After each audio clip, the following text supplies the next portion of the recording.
Howdy all. Happy Tuesday. I'm getting prepared for my trek down to the Lone Star State. It's always hectic, Russ, the day before you're going to be flying all over the place, just making sure you don't forget anything, allergy medication, sunscreen for the hot Texas sun. And I got up early this morning, and normally I do not watch ESPN anymore because it's been a waste of time, especially for somebody who is a hockey fan, because if you're looking for hockey news from ESPN, you're not going to get informed. I'd be surprised if you had found out that the Stanley Cup had been won if you had watched ESPN. But we're going to talk about Barry Trotz resigning as the Caps coach. I was just curious. I got up around 6:00 and turned on a couple of the different shows, Sports Center and as such. And if I would have hated to have been hanging there waiting for the mention of Barry Trotz, because it was on Sports Center. It was about 25 minutes in on their signature morning show, Golick and Wingo. It was barely mentioned, but they didn't fail to mention Tiger. They didn't fail to mention LeBron and his opt-out over and over every 20 minutes. They didn't fail to mention the Houston Astros 12-game winning streak, but anything about the Stanley Cup winning coach resigning, a Stanley Cup winning coach for the first time in 24 years resigning right after the Cup, nothing. ESPN, I think you're worthless. I really do. Guys, I hate to break this, but Steve Wino is reporting that the Sharks have apparently flipped Mike Hoffman to the Panthers. So they're not keeping him. He's the only one so far I'm seeing with this, but it was from Steve Wino. Here's the deal. Okay. Florida Panthers, it's official. Florida Panthers have acquired. Go ahead. Let's start the show, and you'll lead off with it. Okay. Yeah. So we'll do that. Just follow me here. Sounds good. Hello, Hockey World. Today is Tuesday, June 19th, 2018. I'm Anthony Majoni from Center Ice Philly Magazine. I'm Russ Cohn from Sportsology.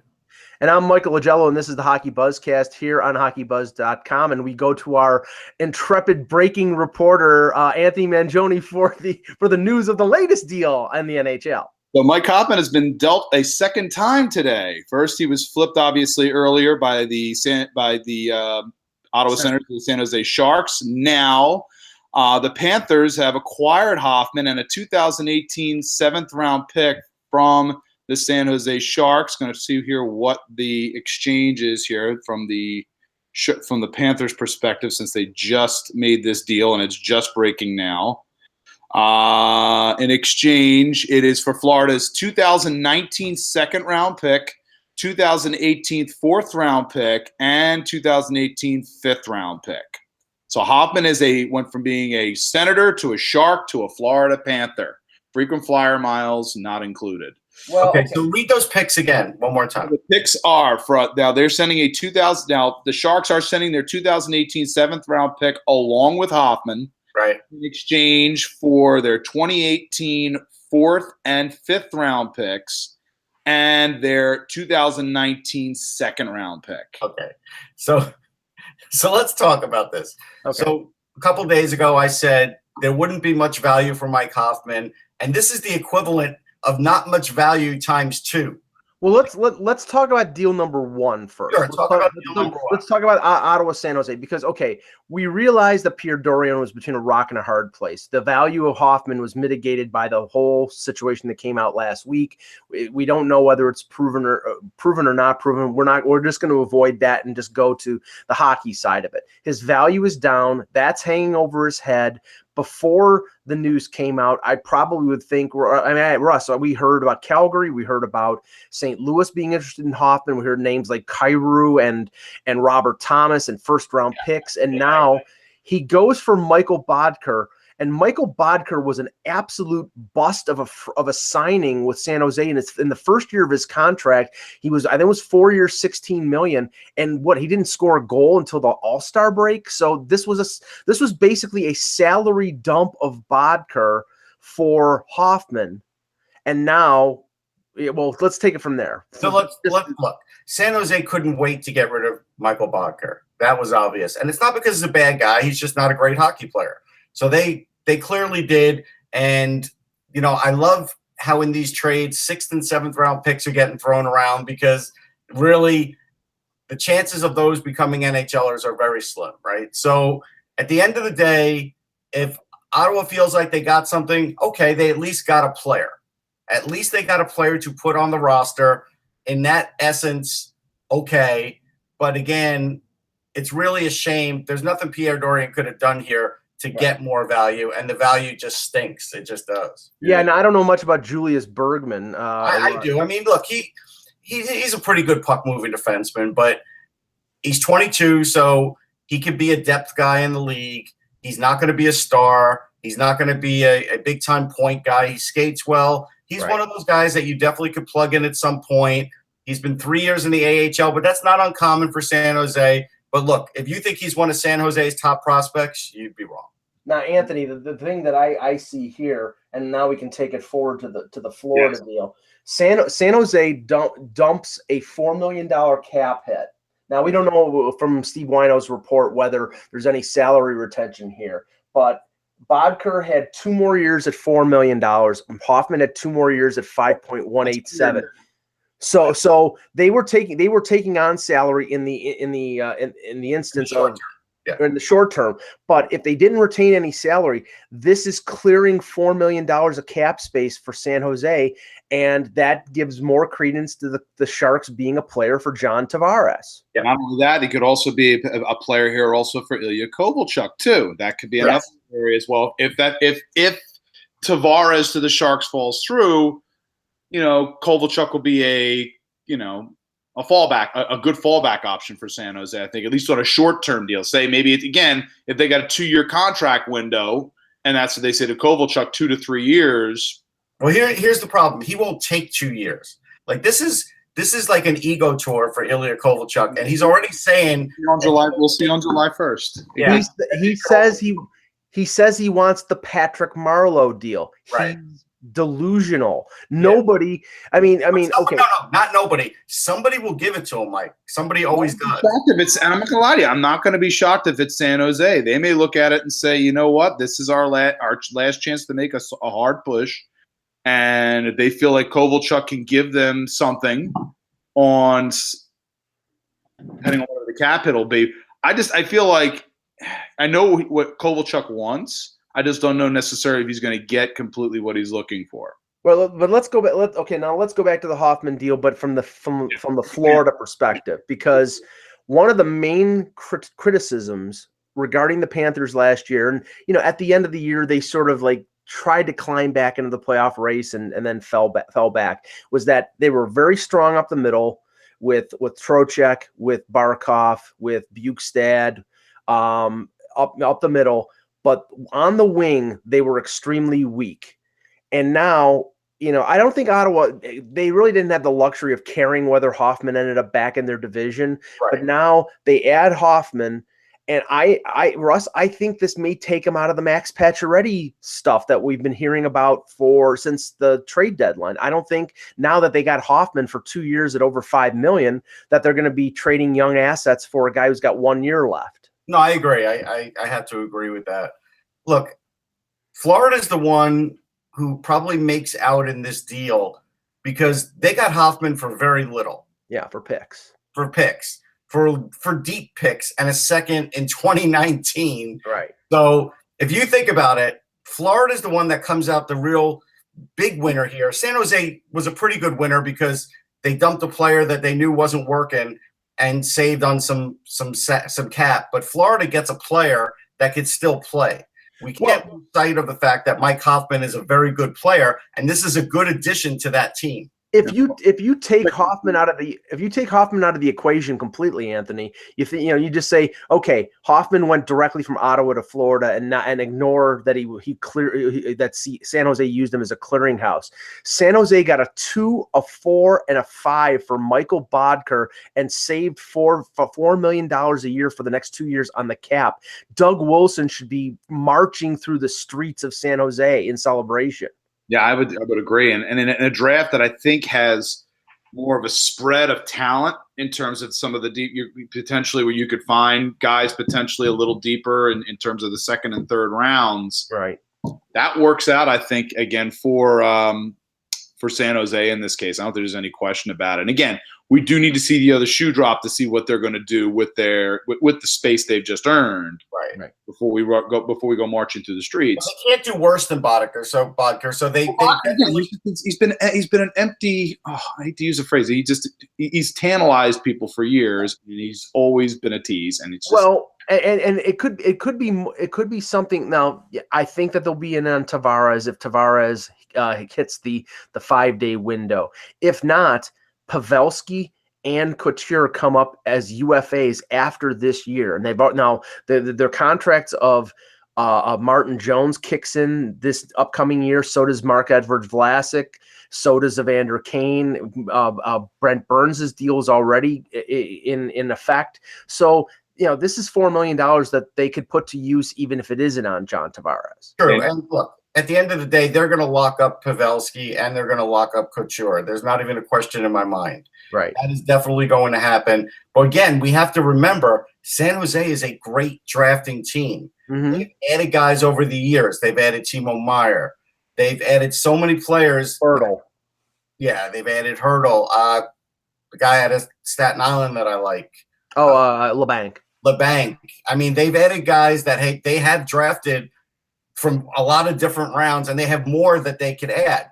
Mm-hmm. So San Jose is doing a good thing here because they realize, all right, we don't really have to do a rebuild here if we could still keep restocking this team with our own guys and lock up the core superstars and stars to keep it going. And so far, it's working. Well, the one thing that being an organization that has good scouting and does draft well is it frees you up in terms of having those young guys on entry level deals to spend money elsewhere. And if they don't get Tavares, now they're okay up the middle, even if they don't get John Tavares in free agency. I mean, it would be great if they did. I mean, from their perspective, but they could be in on John Carlson. They could be in on James Van Riemsdyk. So there's nothing really holding them back from being in on all the free agents and just seeing which one will want to play in Northern California. And gee, that's a tough place to play, isn't it? I think they may have freed up money for Joe Thornton.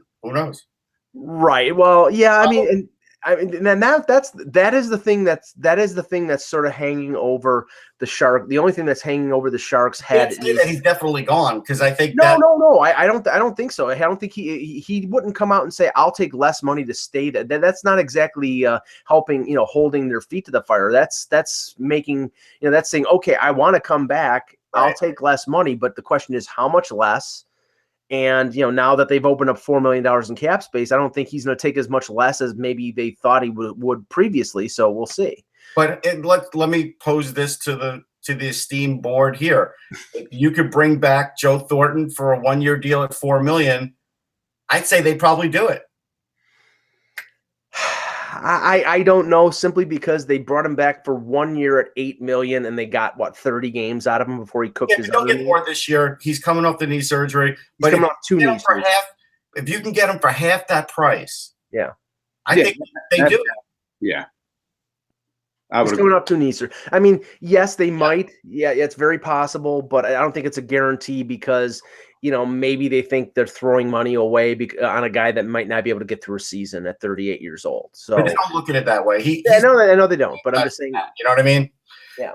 So it could be it too. Now, final thing on this deal.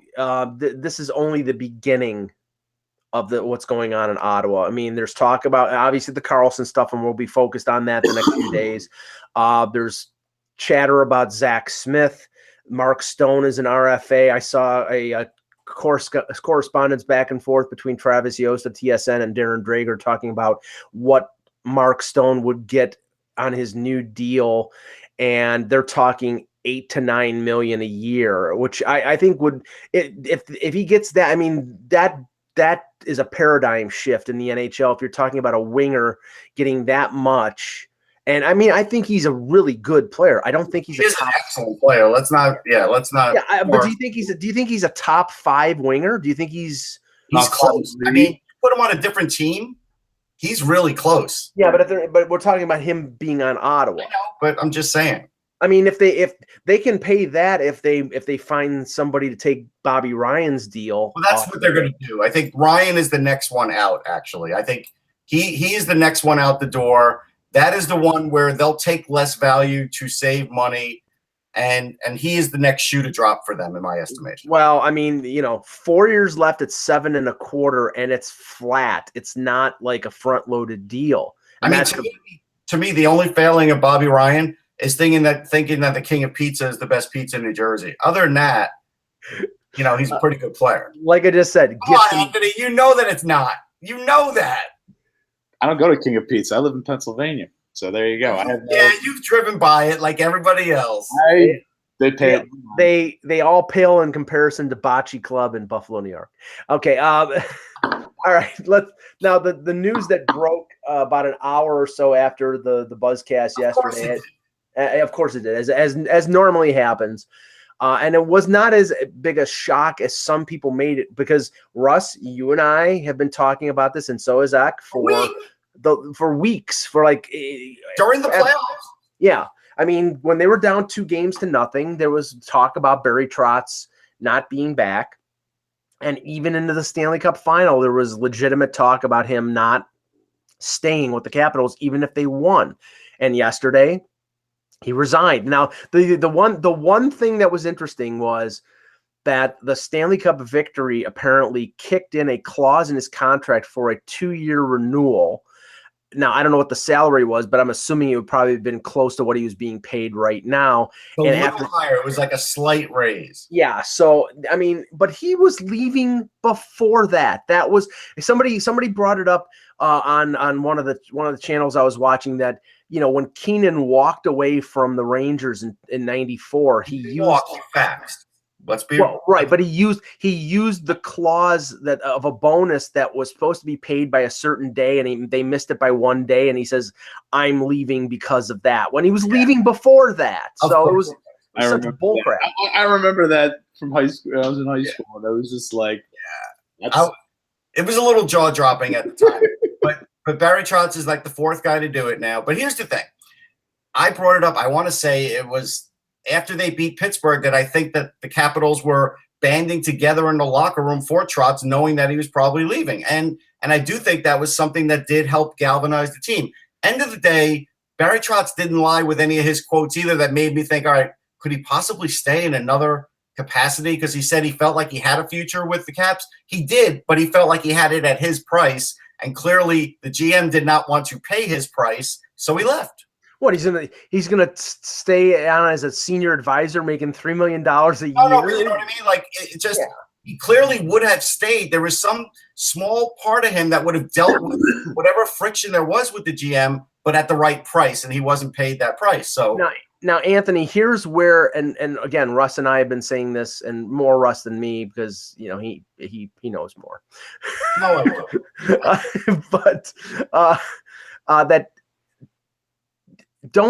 Everybody's jumping to the conclusions that Trotz is going to the Islanders. Yeah. And I don't buy it. And I think it was Bob McKenzie or Elliot Friedman yesterday who said, other teams with coaches who haven't fired their coaches might be willing to fire their coach to hire a Stanley Cup winner in Barry Trotz. Exactly. We have a couple, certainly several different places. And if Trotz, and I pointed this out yesterday in a tweet, I said, if Trotz is looking for, everybody's like, well, it's only going to be more money he's looking for. I'm like, he just won a Stanley Cup. He wants at least some personnel say so. He may not want to be he doesn't want the dual role of GM and coach, but I think he definitely wants to have much more of his fingerprints in terms of not just the coaching philosophy and the X and O's. I think he wants to be able to basically tell the GM the list of what he wants, and the GM is more likely to acquiesce to that.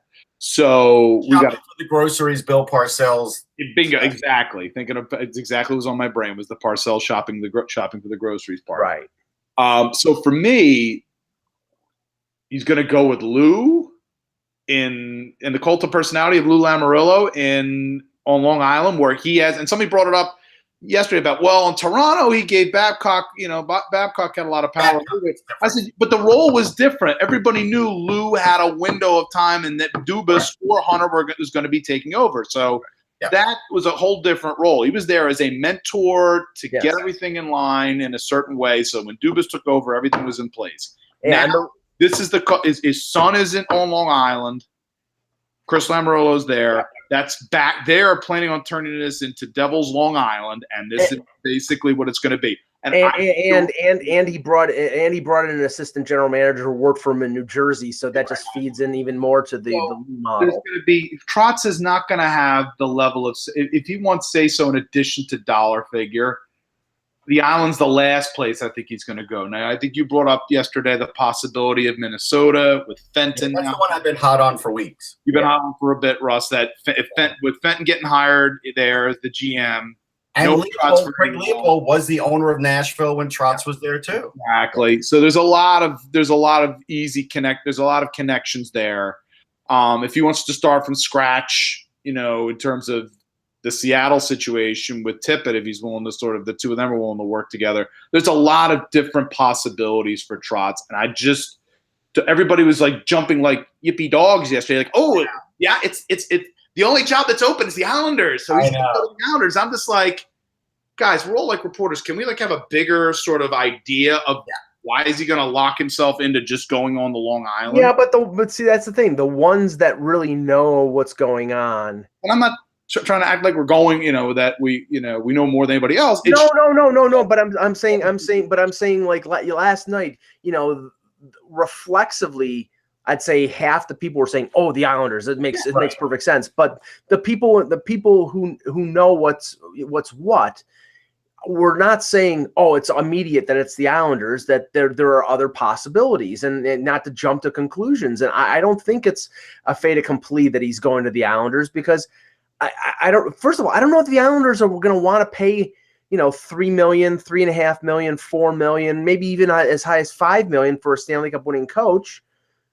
I think it's very possible that Lou might go with a younger coach. And I would also add to the mix the fact that I congratulate Barry Trotz on finally breaking through and winning a Stanley Cup. But prior to this, his career has been second. He's gotten his team to the second round. They overachieve, and this year they broke through, and he had superior talent. He could be Joe Torre, though, and that's the thing. He could be a Joe Torre type. Joe Torre had that same rap. And then when he won his first one, then he started to win more, right? That's entirely possible. I absolutely agree with that. Everybody won with the Mets and he won with the Yankees, but I'm over that. Don't worry. I don't even think about that. Okay, Russ. Sure you are. Sure you're over it. Yeah, we just mentioned it on broadcast here. Darryl Strawberry pitched. Dwight Gooden pitched a no-hitter. Darryl Strawberry won World Series. Yeah. You're over it, all right. I'm over. Okay, a little more information bleeding out here for this deal, and this to me, this makes Ottawa look worse. Dale Talon contacted Ottawa, according to Chris Johnson from Sportsnet, contacted Ottawa last week. Now, we don't know if it was before or after the revelations regarding Hoffman, and said that the price was too high. And then San Jose contacted him last night. And Talon says he did not offer the package to Ottawa that he gave to San Jose. So everybody, what that tells me is if the talk between Florida and Ottawa was before the revelations, they were asking for too much, and then he was not willing to trade inside his division, give him draft picks. There it is. It was basically what you saw as the uptick for an in-division trade. But now they cap it. He still ends up in their division. Right. But it does end up, And that's the worst case scenario for Ottawa. Like I said, I don't think they're keeping Carlson. I think Carlson will be on another team by the start of next season. But if Carlson's there, to have Hoffman come into your building 2 or 3 times a year with that acrimony, with all that stuff, that's going to be ugly. That's really going to be ugly. It can't be any uglier than Alexander Day coming back or Alexei Yashin coming back. They're used to that. But here's the thing. I think one of the keys will have to be, though, that I think Carlson will probably need to be elsewhere. Yes. Well, I don't know. We'll see. That's the thing. Otherwise, if Carlson's still in Ottawa and Hoffman's coming in, because of the whole incident happening there, it's even more of a chance of it. It's even more of a powder keg. But let's say Carlson's in Vegas, Panthers are visiting the Golden Knights. It's a story, but not. Yeah, it's the one. It's like Go ahead, Russ. Nothing's worse than like when Matt Cook would return to old teams. Like we've seen this stuff. Right. It's like it's a 1 day story when PK Subban goes to Montreal or Montreal goes to Nashville, and it'll be like that if they're in separate conferences. But if you're in the same division and then you go and potentially play in the playoffs, which I don't think is going to happen for Ottawa for another 3 or 4 years, the way things are going there. But here's what I think is going to happen now, though. I think Ottawa will offer Karlsson their deal, and then it'll be up to Karlsson to tell them either privately or publicly that he's staying or not, and if he's not, he'll get dealt at the draft. Yeah. The other coaching news that was sort of lost in the mix yesterday, I had it written down on our list, and we didn't get to it because we got wrapped up. Oh, there was an extra there for a second. Hold on. Okay. So anyhow, waiting. I'm gonna mute. Anthony, log off. We'll do. Okay. There you go. Yeah. Sometimes it just gets caught up in the line. The other news was the Dave Tippett signing on with the Seattle group as, quote, a senior advisor. Well, he can't sign on as a coach because there's no team to coach. I assume that's the reason why they termed it as a senior advisor. But this is the worst kept secret in the world that Seattle is going to get the team, Russ. Right. I mean, it was the worst kept secret in the world, and Tippett did have some personnel decisions that he was in on with Arizona. So he's the perfect guy to have in this spot. Now Tippett can go around and start scouting for his players. And that's a good way for this to work, because if Seattle is going to start out as a pretty defensive-minded team now that they have Dave Tippett in there, and this league is trending towards that anyhow. So I think it's smart. I like the move. The only thing that is slowing down what was going on with Seattle is the KeyBank refurb, because I told you that is not a smooth thing. Like that KeyBank refurb is taking a while, and nobody has a good handle on the time frame yet. And I think that's what's really holding up the NHL from saying, hey, this is when Seattle will get in the league, because they got to have a place to play. And so I think once they get a handle on and a date on the KeyBank, then I think it'll finally come out. No, Anthony, we're talking about Tippett signing on as an advisor in Seattle. I mean, what are your thoughts on this? Because to me, this is the only more confirmation that Seattle, whenever they get together, the Board of Governors meeting, won't be the next one, but it'll probably be, the one that they have. I think it's before the Hall of Fame in November. That's probably when they'll come out and say Seattle's got the team, and then they can start scouting, like Russ was just saying. But what do you think of Tippett as a choice, probably as the next head coach of the Seattle expansion? That's my guess, is that he'll probably be the coach. Although in some ways, I do have to keep in mind sort of Murray Craven's role in terms of getting a lot of people sort of educated with hockey in Seattle. In Vegas, and how he was really kind of the point man for Vegas ownership in this case and getting things off the ground. But based off of obviously Tippett's extensive experience as a head coach, in my mind, it has to be. The likelihood is that Tippett will probably be the Seattle expansion team's next coach, and that's what I think is going to happen here. Now, one more thing here, we keep going back to the Hoffman thing.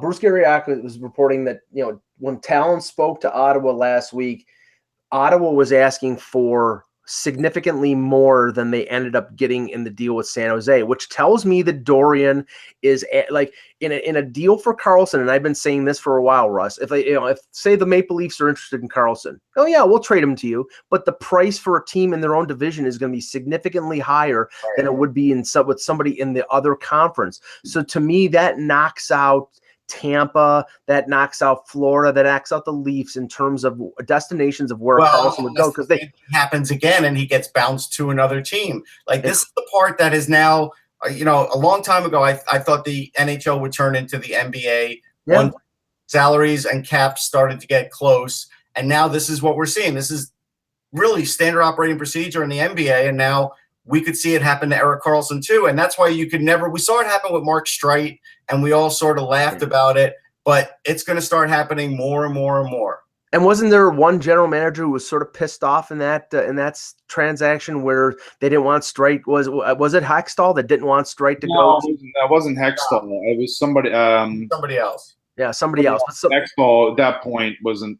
He didn't care. He didn't care where. Honestly, he was just looking to get him landed to a place where he had a shot, I think, and it was just that they wanted whatever return they could get for him at that point. Right, but then this is the thing. I don't think once they make that deal with San Jose, they have no control. They can't put a clause in that deal say you can't trade him back to my own division unless they agree to it as part of the deal.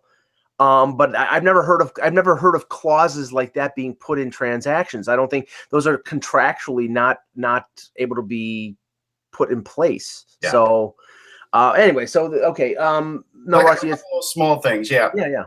So first one, apparently there's a Larry Brooks column out there that's now suggesting, hey, Tampa, if you're looking to, get rid of Ryan Callahan in his 2 years at 5.8 per, you might be able to deal with the New York Rangers. And it's like, okay, look, I get that it's the summertime, and I get that if you wanted to put catnip in the New York papers for Ranger fans, when the team's down a little bit, that's what you do. But if any Ranger fan really thinks seriously that this team is going to do that, they're crazy. Now, if they do that, then to me, that's marking that, you know what, they're not really fully invested in any kind of retool.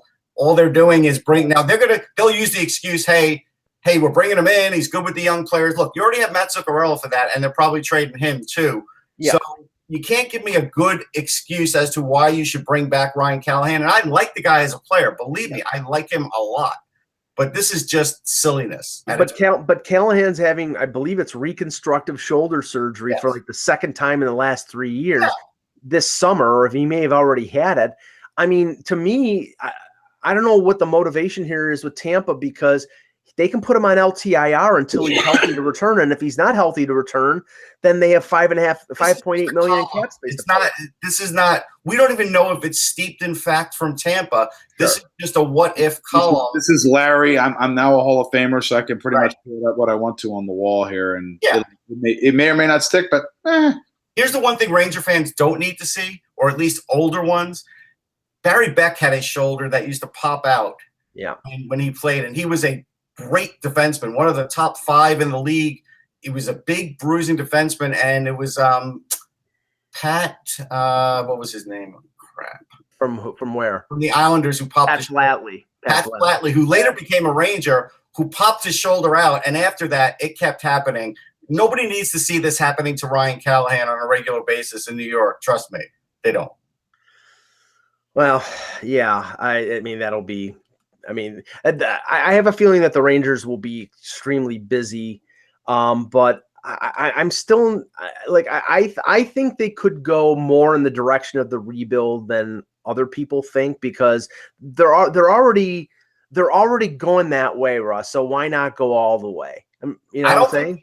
They'll never go all the way, because they charge a lot for tickets, and they have to have a certain amount of names for the casual hockey fan to show up at MSG. They don't have the season ticket base that they used to, so they do rely on people who have expendable income in New York, who want to go out and have a good time. Mm-hmm. And if they recognize a few names, that's good for them. It gives them something to watch. That's what they're catering to. They've been catering to that for years. Yeah. So that's why they will never go through a full rebuild. They just won't. Now, one of the side stories of the upcoming draft is going to be players who re-enter that were drafted a couple years ago.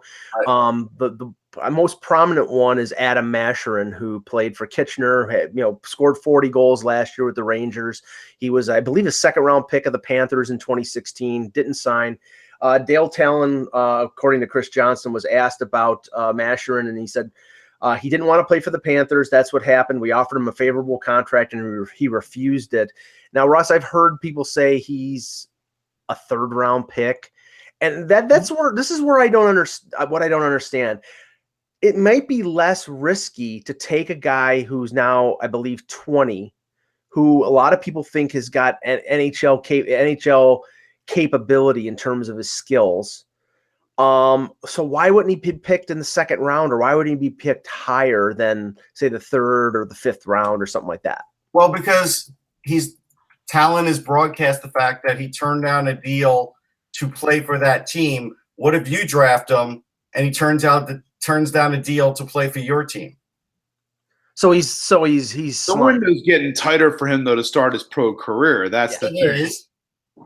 He's got to start his career at some point here. Now he's 20. If he's 20 years old and overager, he's got to get it. He's got to hook on somewhere, unless he's not serious about an NHL career. In which case, which I would find complete. I'm sure he's serious about an NHL career. But I'm saying, but he has to.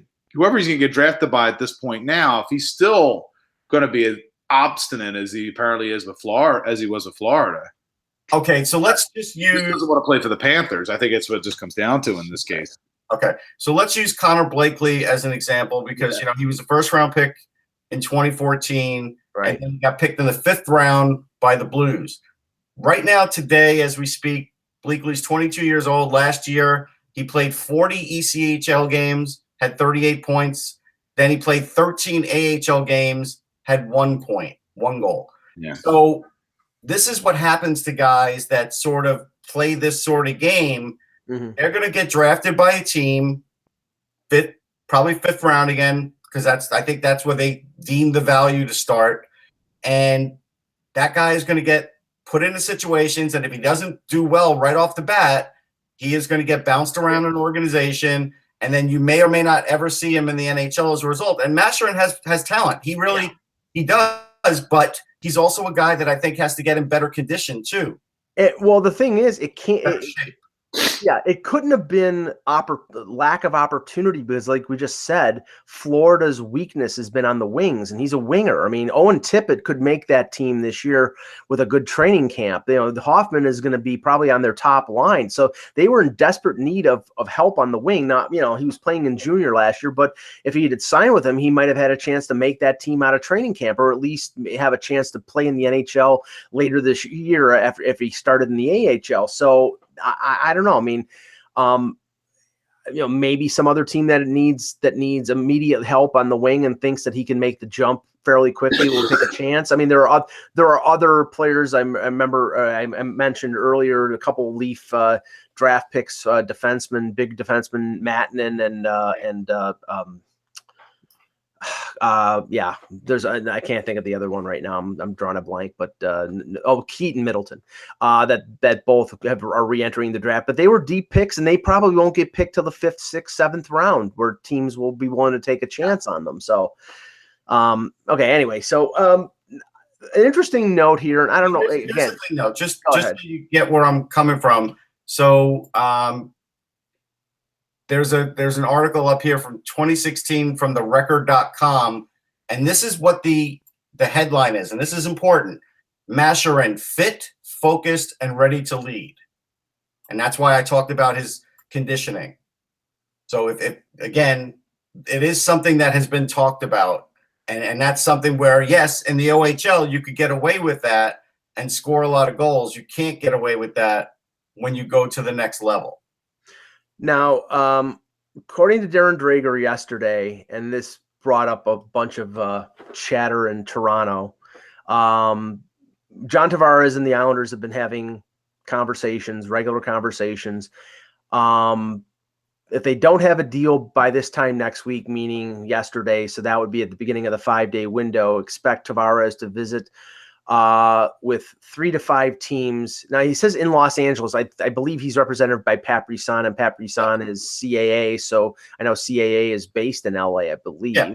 So, but the thing that raised eyebrows was that the Toronto Maple Leafs have put together a video presentation that that may involve players on the Maple Leafs, maybe involving Mike Babcock, and that they will be prepared that if Tavares gets to the window, that they will have this video, whatever, as part of their presentation to him. I think every NHL team is probably doing that, don't you think? He's got a DVD ready for him to pop in there. Well, I was going to ask, what year is this again? Yeah, it's like, what is this? I mean, considering what the NBA does with regards to trying to do players, it's like, do they have it on Betamax? We're coming out of the 8-track era here, so let's I'm gonna put in this cassette tape here and play an audio thing here of. It's on one of those record-sized laser discs, Anthony. That's John Tavares. Like somebody told me that. I saw this reading. I'm like, yeah, okay. Is this just because it's no offense, Mike? Is this just because it's Toronto and we have to let everybody know this is what we're doing? Yes. Well, this is and you know, to all apologies to my friends at TSN and my friends at Sportsnet. This is feeding the Toronto beast. This is, you know, do I think the Leafs are front and center in terms of the teams that will make will try to get Tavares? Yes, but I don't think they're at the head. And I think all teams are prepared that think they have a chance to sign him to make a presentation and do this and that. So I just think that this got out because it's Toronto and because this is the same hype machine that whipped everybody up into a frenzy about Steven Stamkos 2 years ago. And I'm sorry, as somebody who's well acquainted with the Toronto scene, I'm not buying it until I see him put the Toronto blue and white jersey over his head and on his torso. I'm not going to believe John Tavares is going to the Maple Leafs. Here's the one thing: you will not see John Tavares in any of these cities. They're all going to have to go to CAA. They're going to go to They're going to go to Brisson's office. They all have to it's all going to be done behind closed doors. TSM will have to be camped out just to see who goes in there.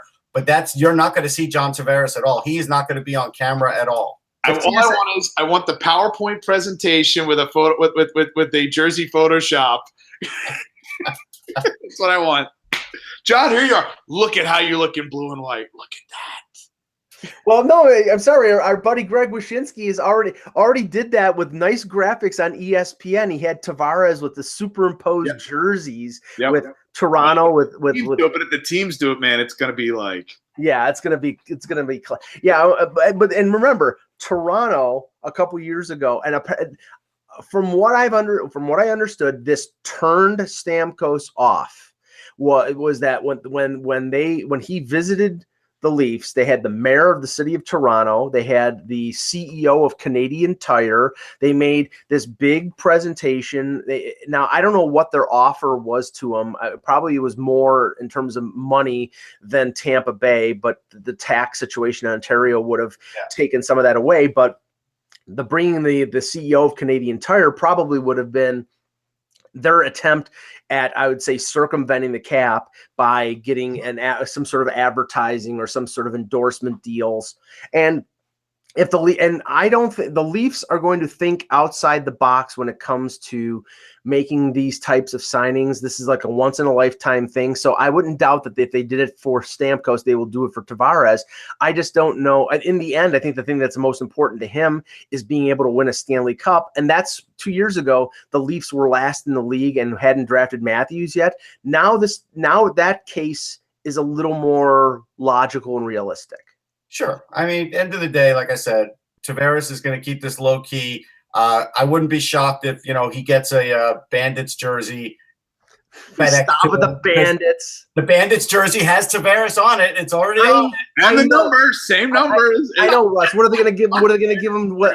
Are they going to give him a carton of Marlboro Ultra Lights too? I love those jerseys. I got to say, as a person who used to go to Philadelphia Wings games, I used to love seeing the Buffalo Bandits jersey. Yeah, let's the Bendito and little Johnny probably liked it too. So yeah, let's go outside the KeyBank Center at 10:30 at night on a Saturday after a Bandits game and watch 16,000 fans chain smoke.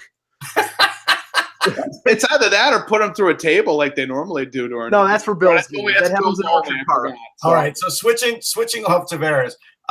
Let's talk a little bit about the draft and Bodie Wild, because I've been seeing some wild stuff on Twitter. Right? And it's just like, look, I want to explain this.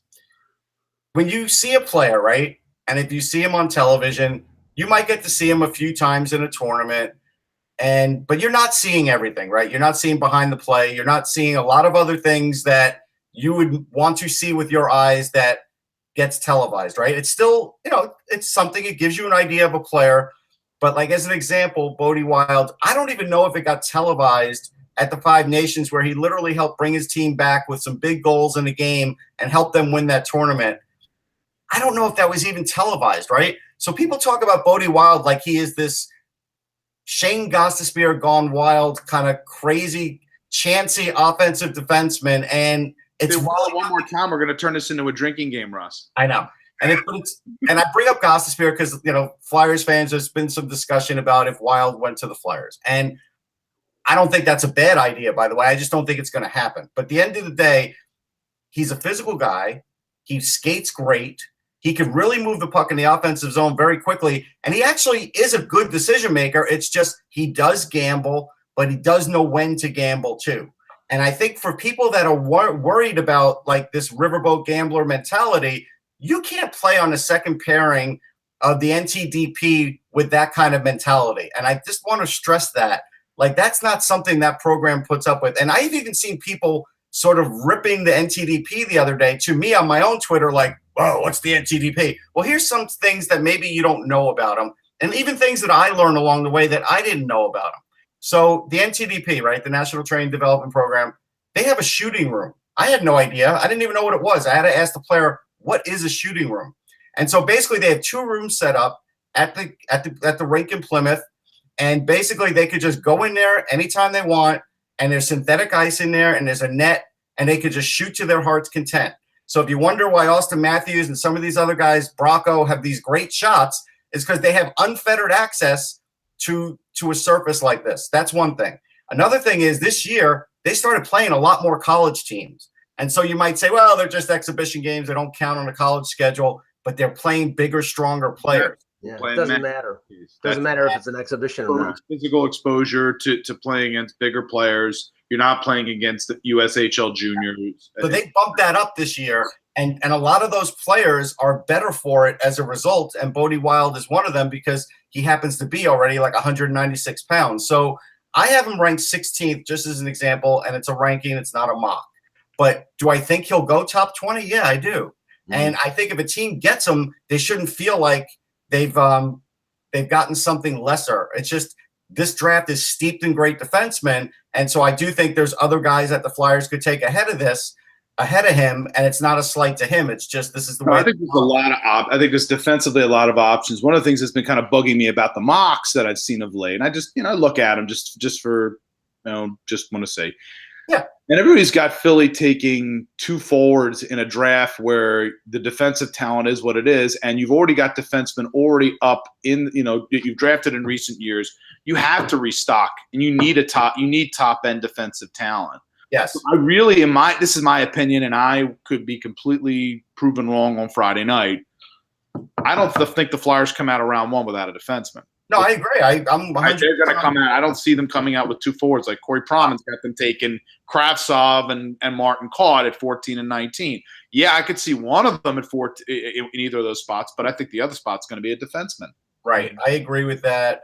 And I do think that they're going to get one. As an example, when I was viewing the NTDP, and I think it was at the Five Nations, Keandre Miller and Bodie Wild were the pairing, and Miller was the 3 and Wild was the 4. So if I'm the Flyers and I could get the 3 there, yeah, I'm going to get the 3. And that's why I, was quoted in Metro and a few other places where I think he's a good fit for the Flyers because he has all these intangibles, and I think he could be better than Darnell Nurse. I do.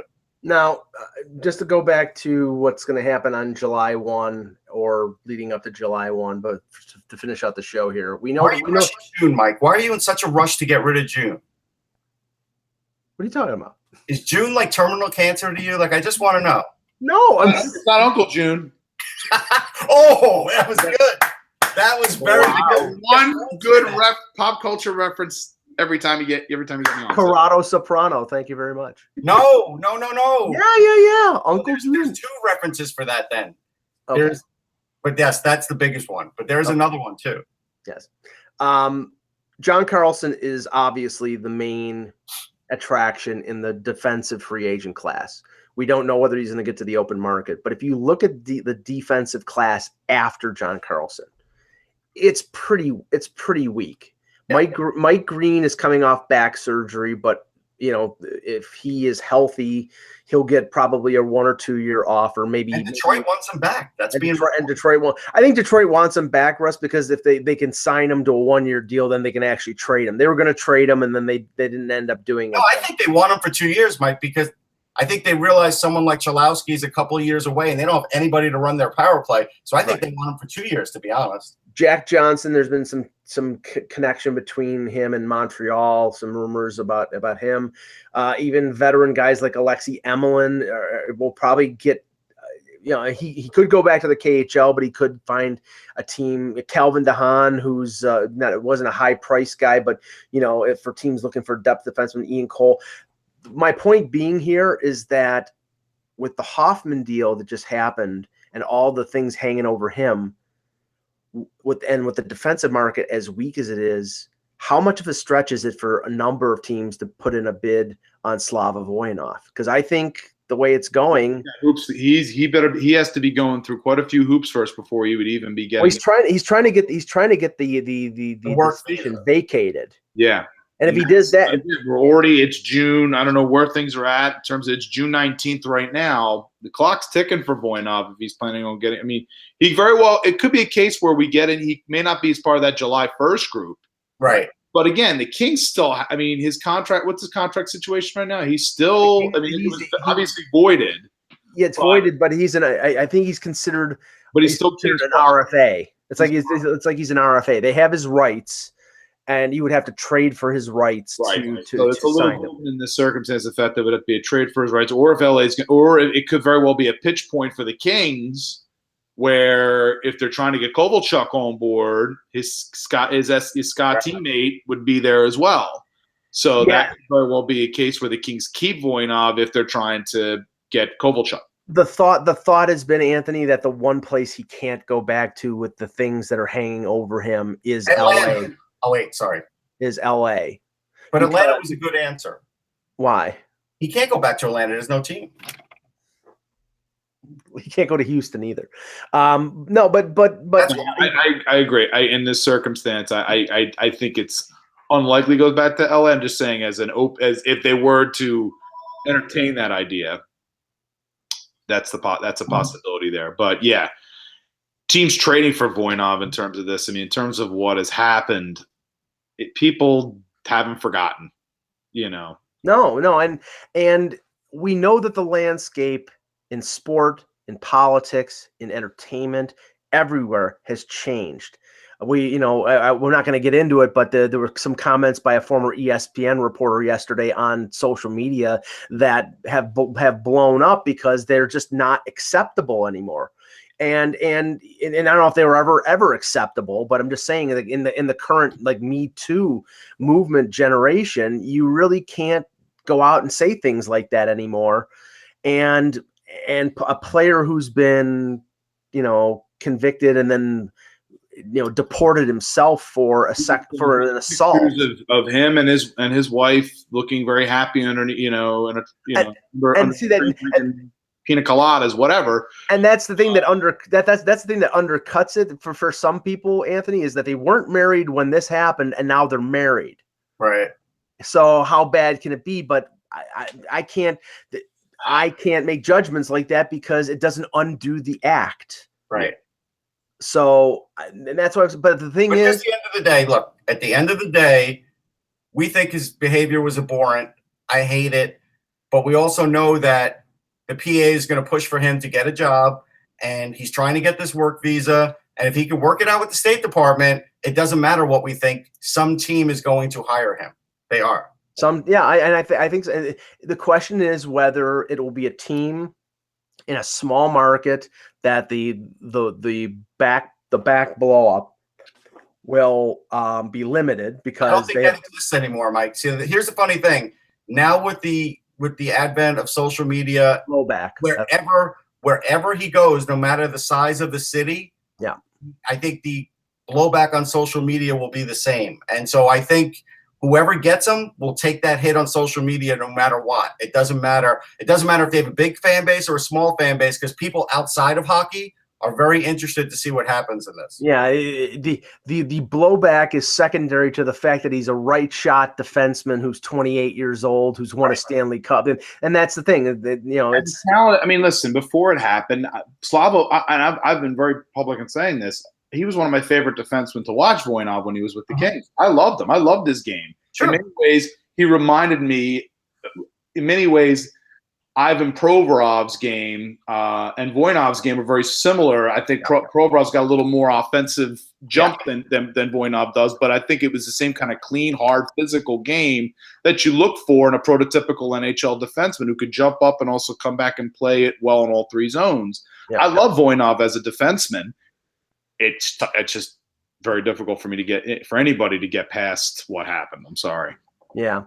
All right. Great show, guys. Now, tomorrow, Russ and I will be traveling, so we're not sure what's going to happen with the Buzzcast. We could be doing a short one with one or both of us in an airport at some point, or we may just not have one tomorrow and come back on Thursday. I know that Thursday and Friday, the plan is to have shows in the mornings before everything really gets going. On Thursday, we can talk about the NHL awards, who won the Norris, who won the Hart, and et cetera. But I'm sure there's going to be lots of rumors and lots of trades and lots of trade speculation. So stay tuned to. I do have one small message too. Sure. Go ahead. I want to wish a future happy trails to Tom Brady. You know, he did a interview with Oprah, and I understand now that he's pondering his future. He sees the end is near. Tom, go for the light at the end of the tunnel. You could see it. You could taste it. Just cross that line, Tom. Jet fans, watch Dan Marino do this. You could do it, Tom. I want to wish a future happy trails to Jacob deGrom when he goes from the Mets to the Yankees. He will not go to the Yankees. For Anthony Mangione, for Russ Cohen, I'm Michael Agello. Thanks for watching. And remember, without the buzz, it's just hockey.